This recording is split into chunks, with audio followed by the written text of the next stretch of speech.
Welcome to day number 2 or video number 2 or session number 2 or however you're going through this AIM program. Today is going to be our first day of some actual math stuff, fractions and decimals, not especially difficult in any way. As I mentioned in the previous video, I expect that you've seen all of this before and you've learned all of the stuff that I'll show you today in the past. Just maybe you're kind of just want a bit of a refresher. We want to be able to work on it quickly, that kind of thing. All right, so let's just do a quick review. From our previous day, it was just vocabulary and an outline of the program. So add, subtract, multiply, divide, addition, subtraction, multiplication, division, like that. Those are the 4 kind of basic operations. When we're actually reading an equation and we have the symbols there, so plus, minus, times, multiplied by, or divided by. And the results, if we add 2 things, the result is a sum. If we subtract 2 things, the result is a difference. Multiply, product, divide, quotient. Negative numbers, whatever, or for reading an equation like negative a minus b, like that. So negative minus should be read differently. Brackets and parentheses, we don't usually need to say those words out loud, but we should be able to talk about them. We don't read them out loud when we're actually like just reading off an equation, but sometimes we have to specifically mention them. And then reading fractions, something like 3/2 for a fraction, or 1.5. Hopefully you see those expressions and right away, gotta make sure I snap on camera. Hopefully you see those and right away you know what those look like. Today, a bit more vocabulary. It's listed on the right there. I'll go through that when we get to that material. Simplifying fractions, adding and subtracting fractions, multiplying and dividing fractions, simplifying complex fractions, converting between fractions and decimals. And then I'll give you a whole bunch of practice exercises to work on. So that's the plan. Before we get started, just want to remind you of the goals of this program. So our AIM, Accelerated Intensive Math Program. I came up with the name AIM first and then what it represented afterward. Had to remember. So AIM goals here. So being able to talk about, listen to lectures and explanations of math in English, and you are familiar with all the terminology, at least for kind of the basic operations. Second, that you are able to do all the stuff we're going to see in this program quickly. Again, you've probably learned all of it before, but we want to just, if it's been a while since you've done a math class, then we want to be able to just refresh that part of our brain, kind of wake it up again, make sure we're able to do all this stuff quickly. So not just accurately, but also quickly and without a calculator.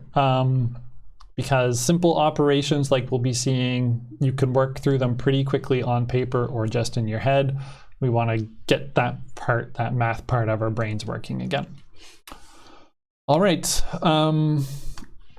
so vocabulary. First, for today, we are going to need, these are from last time, just since we're talking about fractions, I'll just do a proper review here.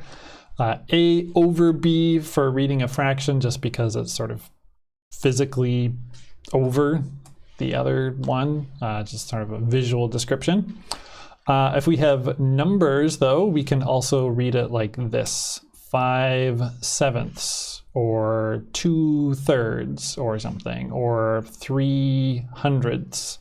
So 5, the first number would be the top number as a cardinal number, like 1, 2, 3, 4, 5, like that. And second number on the bottom would be read as an ordinal number, like first, second, third, fourth, fifth, like that. In a math class, something like 5/7, that's fine. Just sometimes you'll hear people say it like this, cardinal ordinal, so you should be familiar with that type as well.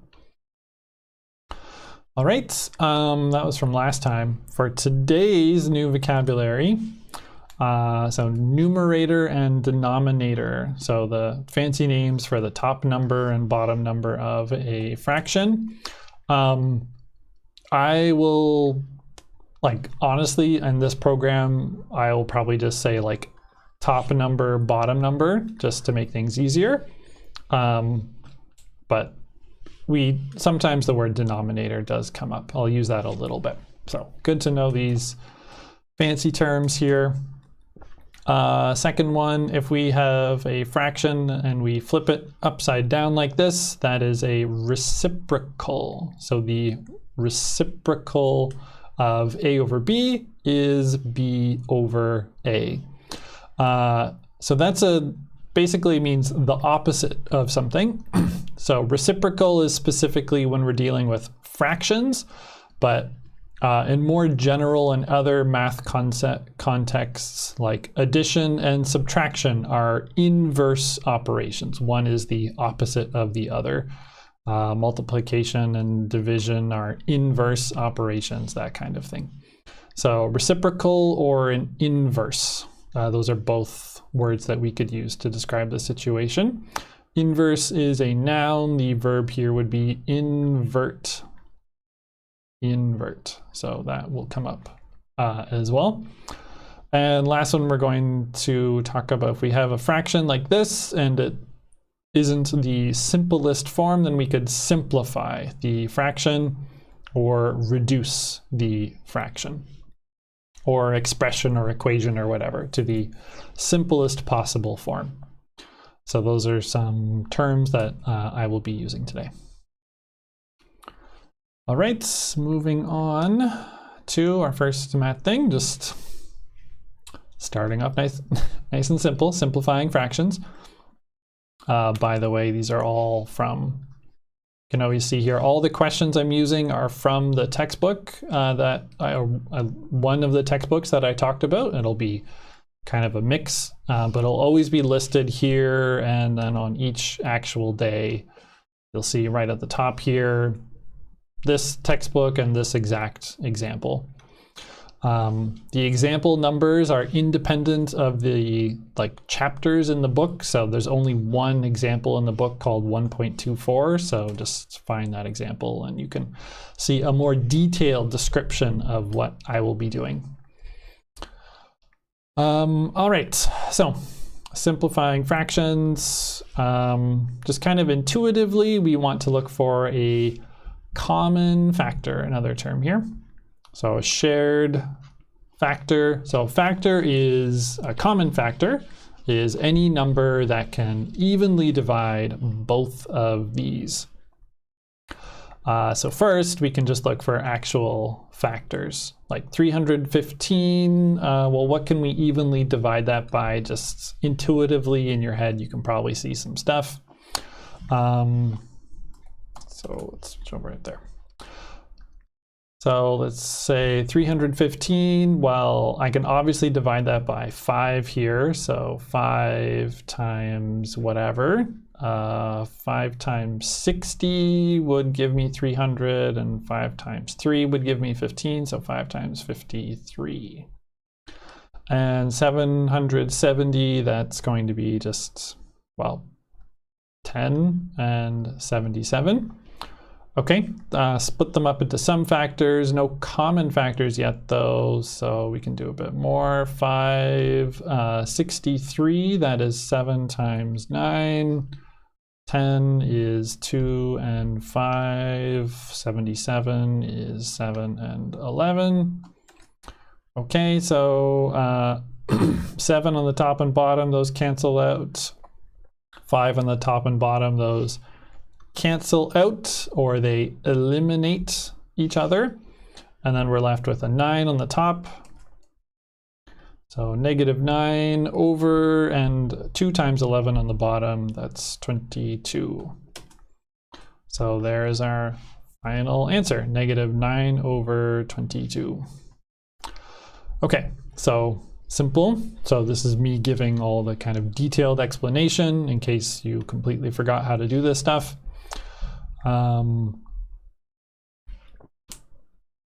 Next, I will do just another example, exact same type of question, and it's this here. I'll go through this more quickly, just at a natural speed for me, and then there'll be one more example, and then that's your turn, the one for you to do.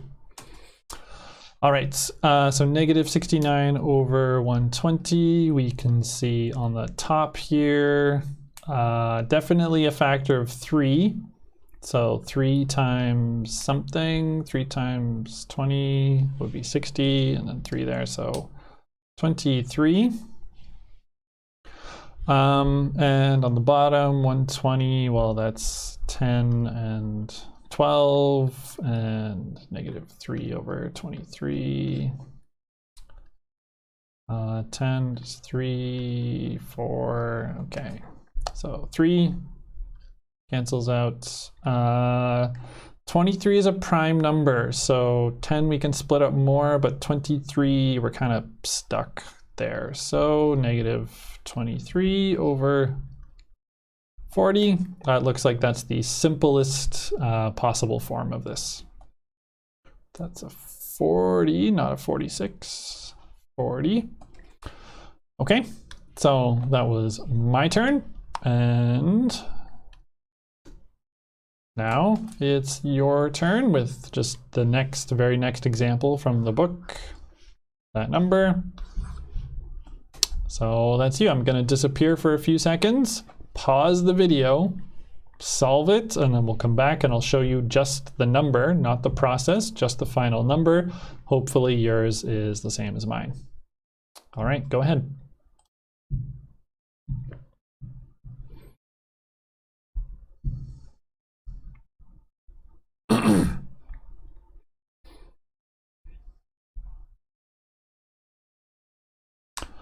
Okay, the answer that I got for this one was -5/8.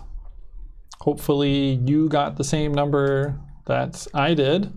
If you didn't, try the question again, or pause or go back and re-watch those examples in the process and check your work on that.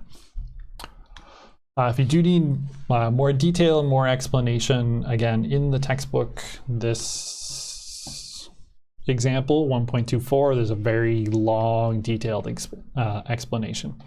We will go over some kind of tricks and some shortcuts to help do these kinds of things, but still just intuitively you can look and say, okay, I think I see a factor there. Let me just try this. There's smarter strategies, but still the basics you should be able to do. All right, next topic is adding and subtracting fractions. Again, still nothing too hard today. Just being able to do this stuff quickly, comfortably, easily.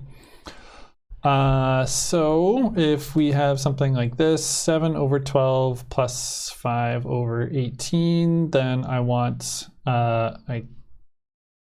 where's the term? I want to have, there we go, a lowest common multiple. So lowest common multiple would be multiple of a number is that number times 2 or 3 or 4. So multiples of 3 are 6 and 9 and 12 and 15 and 18, etc. So we want to find the lowest common multiple between 12 and 18. How can we do that? We might notice here if we did 12 times, right color, there we go. 12 times 3 and also 18 times 2, those would both give us 36. So we would change both of these fractions into something over 36. And then if the denominator, the bottom numbers are the same, then we just directly add them, add the two top numbers. So 12 times 3 gave us 36, so 7 times 3, got to keep everything balanced. 7 times 3 would give us 21. 5 times 2 gives us 10, so 31 over 36. And we can't simplify that at all. We're just 31 is a prime number. We can't touch that really, so there. That's the simplest possible form. And we're done. All right, so just make the bases, the bottom numbers, the denominators the same, and then you can add or subtract. So I don't have a separate example for subtracting, but it's the exact same process, except you're just going to subtract the two top numbers. Excuse me. All right, so next. 2 more examples. First one is my turn, second one is your turn.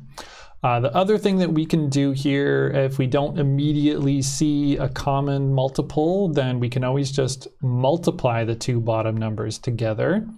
12 times 15, 12 times 10, 120, 12 times 5, 60, so 180. So common multiple, it might not be the lowest, but it is a common multiple, 180. 180, so to get 180, we did this times 5, so top times 5 here would be 35. Sorry, that's not 5, that is 15. Try that again. Times 15, 7 times 15 is not 35, it is 105. It's better. And the other one here, 15, we did times 12 to get 180, so 11 times 12, 12 times 10 is 120, plus one more 12 would give us 132. And just add those, and we will get 237. Okay, so we did not find the lowest common multiple between 12 and 15 necessarily. So it's possible that we can simplify this, and in this case, actually we can. So 237, we can recognize that that is divisible by 3. We can divide that evenly by 3, so we're going to get we're going to divide the top and bottom by 3, take out a common factor of 3, so that will give us, let's just write this with an extra step, so 3 times 60 on the bottom and 3 times something, 240 is 3 times 80, so 237 would just be 3 times 79. So then the 3's are canceling each other out, so there we go. 79 over 60. If we want, we could have written this as a mixed number, like 1 whole plus 19 60ths, this many parts as well. Doesn't matter. But we do want to simplify. If we have something, a common factor, we want to show our answer in the simplest possible form. Okay, that was my turn, and your turn.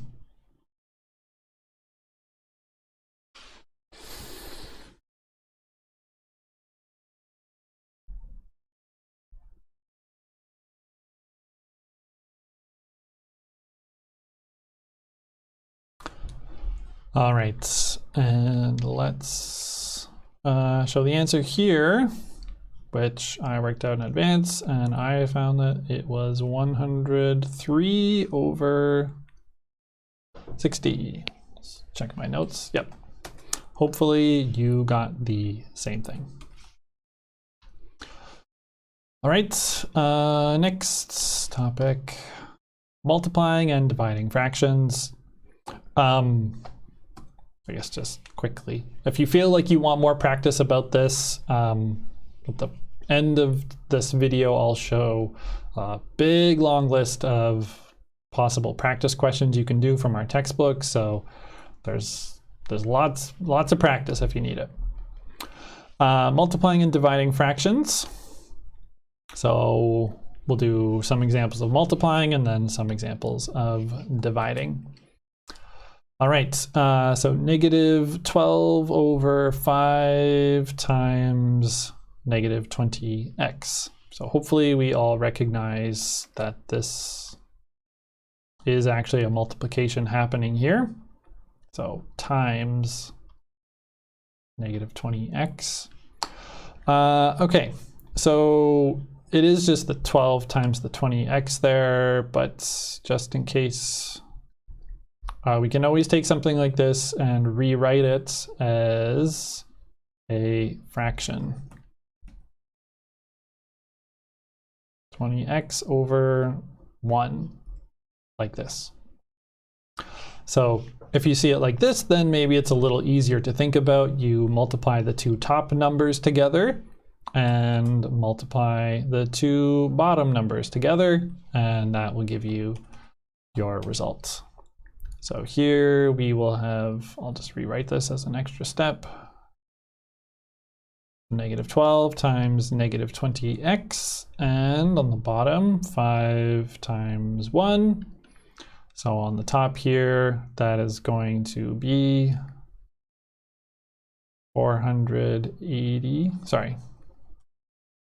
I'm remembering the answer, and that's messing me up. 240 here. 240x, the two negatives are canceling out here.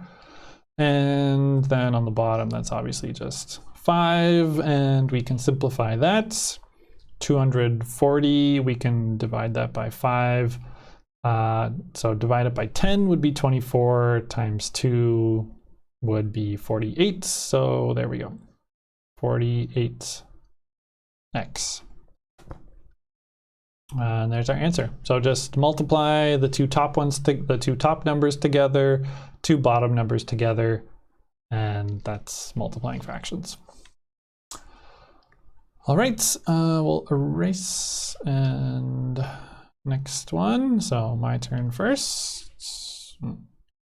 There.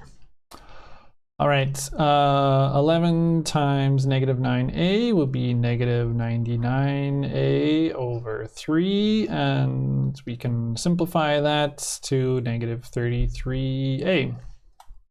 And done. All right, that was my turn. And now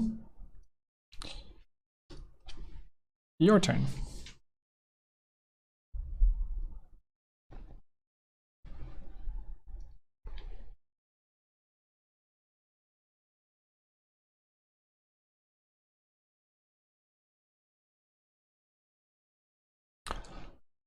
All right, so answer here, 13 over 7 times negative 14b. Answer was, or is, negative 16b. Hopefully that's what you got. All right, let's clear that, and I have a division example next. So if we are dividing fractions, it's very similar to what we just did. So here, negative 7 over 18 divided by negative 14 over 27.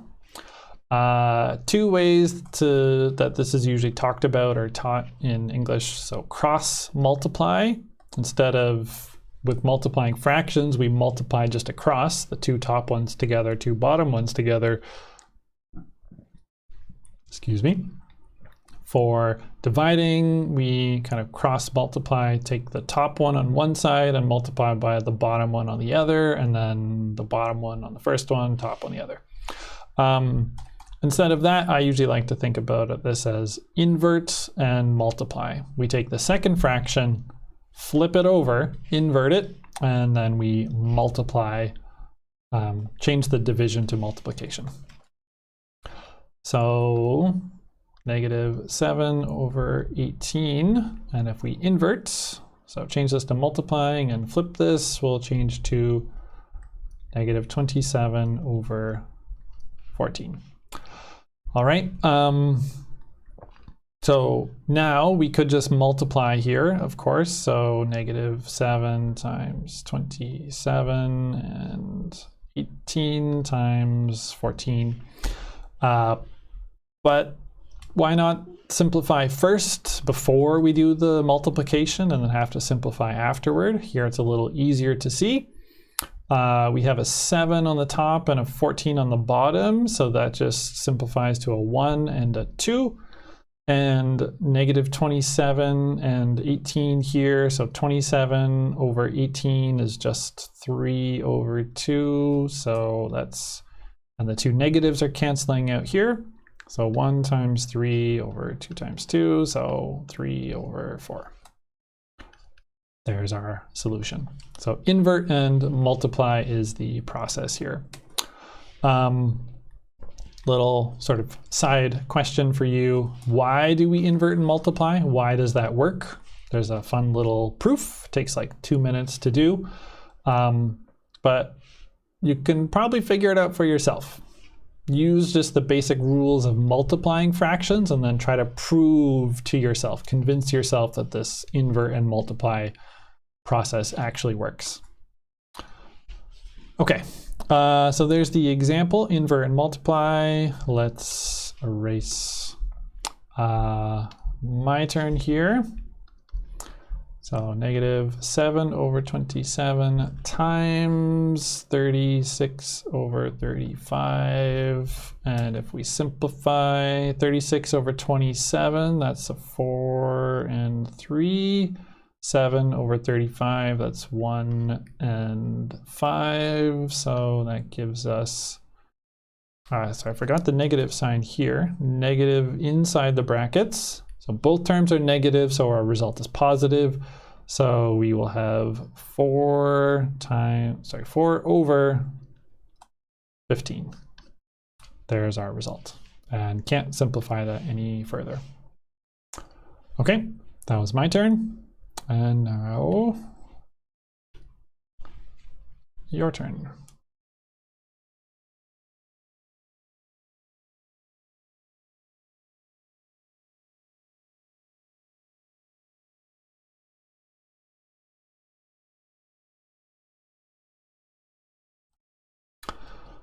Okay, and results answer here, negative 5 over 14 divided by negative 15 over 28 is positive 2 over 3.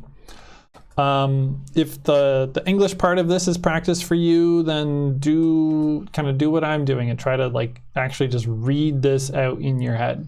You should be able to talk about this verbally and like describe what you're doing to a person, even if they can't see your paper or whatever. So make sure you're actually practicing the talking part as well. All right, I think we have 2 more.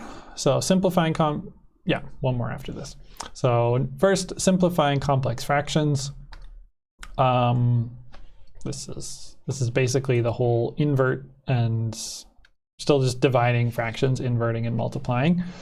Hopefully when we see something like this, we recognize that we have like 1, 2, kind of 3 fractions going on here, and we have sort of our order or our priority.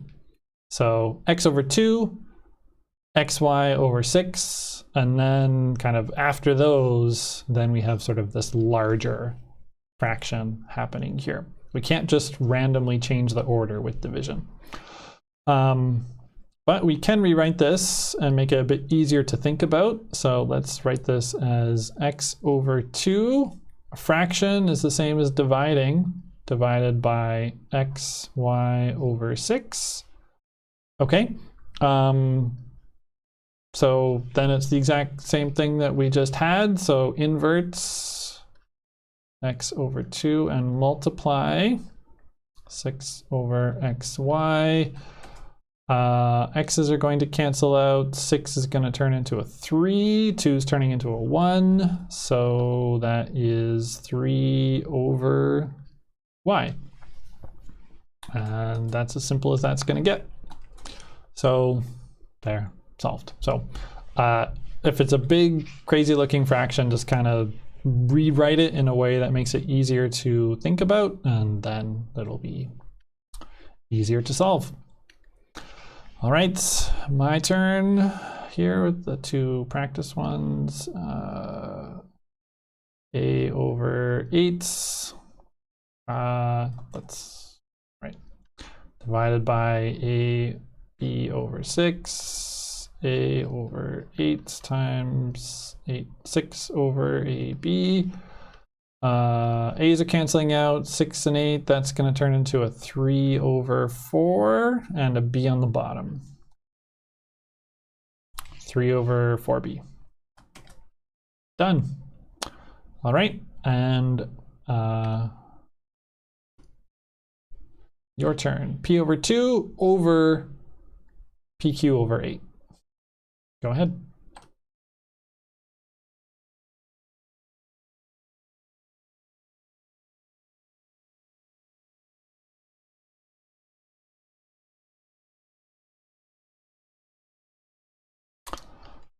Okay, answer here is, according to my notes, 4 over Q.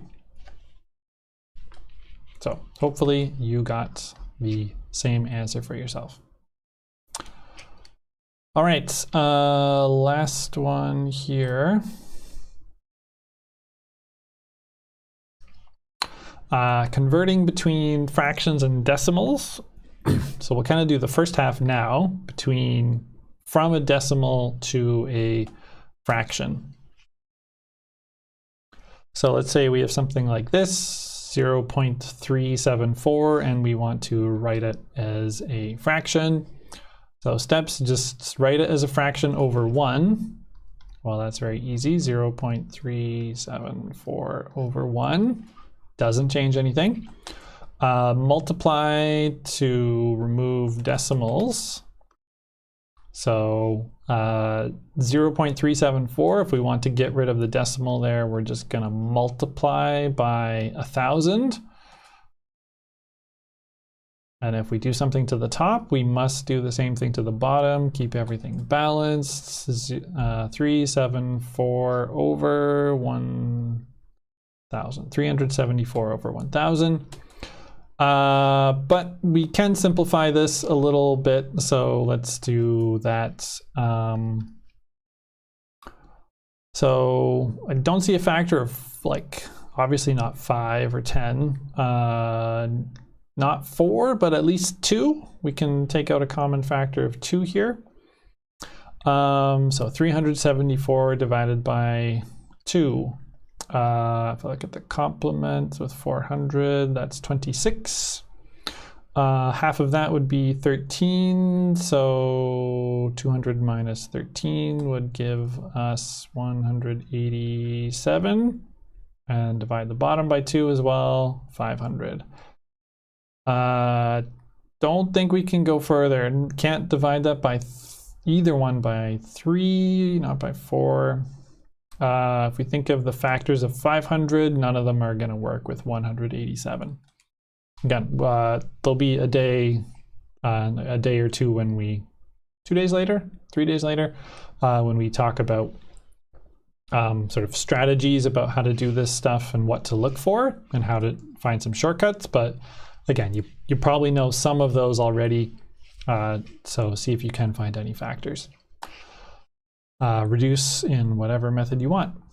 Okay, so let's just do one more. My turn here. So 0.234 over 1. And then multiply both by 1,000, 234 over 1,000. Divide by, not 4 is not going to work again, but we can at least do 2. Divide by 2 would be 117 on the top and 500 on the bottom. And 117, we can divide that by 9 actually, but we can't, and by 3, but we can't divide the bottom by either of those numbers. So again, here I think that's as far as we can go. Okay, that's my turn, and your turn. 0.024 as a fraction.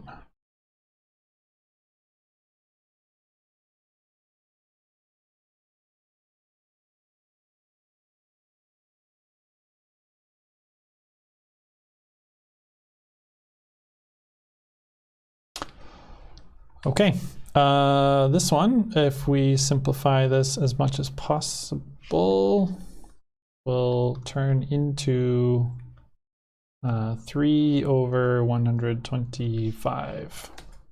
So hopefully you were able to reduce it that much. Okay, that's I think. Right, little preview here. Forgot I had this. The other part, if you were looking at these questions in the textbook here, is the other direction from a fraction to a decimal, which is not too bad, but we do require long division to do this, and that seems to be a thing that some people have not used for a while and might have forgotten. So the next class will be talking about long division, and that's when we will do it. So next time we'll get to that. All right, just some things, some numbers here that might kind of be useful for you to remember when going from fractions to decimals, or both directions.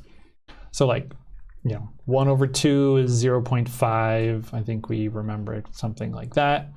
1 over 4 is 0.25. 3 over 4 is 0.75.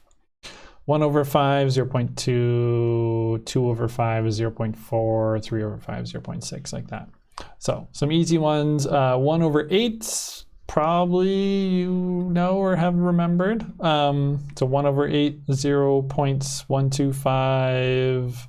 3 over 8, 0.375, 0.625, 0.875 here. We also have a bunch that are infinite decimals. So 1 over 3, for example, is 0.33333 to infinity. So we can write that with a little bar over top like this to show that it's an infinite decimal. 1 over 6 is 0.16666, like off to infinity. So a little bar over that one. 1 over 7, good to know also, it's 0.142857. And then that repeats 142857, 142857 off to infinity. So it's a longer repeating thing, but it's not huge. It does repeat. 1 over 9, 0.1111. 2 over 9, 0.2222, like that. 1 over 11, also that comes up. So 0.090909. 2 over 11 is 0.181818, and 3 over 11, 0.2727, like it, etc. And we won't get to roots for a while, but square root of 2, also quite handy to know. I find this comes up quite often. So 1.1414235. This does not repeat. This is just an irrational number. It's just all different things, but at least like the first kind of few positions of this, like this much, very useful to remember, I'm gonna say. Okay, so there's just some tips or some recommendations here. You probably know most of these, but just good to have memorized and just kind of be ready to use them whenever. All right, so practice exercises There are a lot. I do not expect you to actually go through all of them, just the ones that you think you need to do. For example, so if you saw the part about simplifying fractions, there are a whole bunch of them here to work on. If you see that and you say, wow, this is a really easy topic for me, I don't need practice on this, I'm very comfortable with this and I can do it quickly, not just accurately, but also quickly, then don't do those questions. Like, you should know if you are comfortable with these things or not. Adding and subtracting fractions, if you can do that quickly, then okay. Then don't work on those. But if it's something like you can do it, but it's kind of slow, the arithmetic, the adding the numbers is kind of slow for you, or finding the factors is slow for you, then just practice. Again, I'm sure you know how to do these things, but it's being able to do it quickly, comfortably, without a lot of like mental strain. So practice. Multiplying and dividing fractions, bunch of questions here, simplifying complex fractions.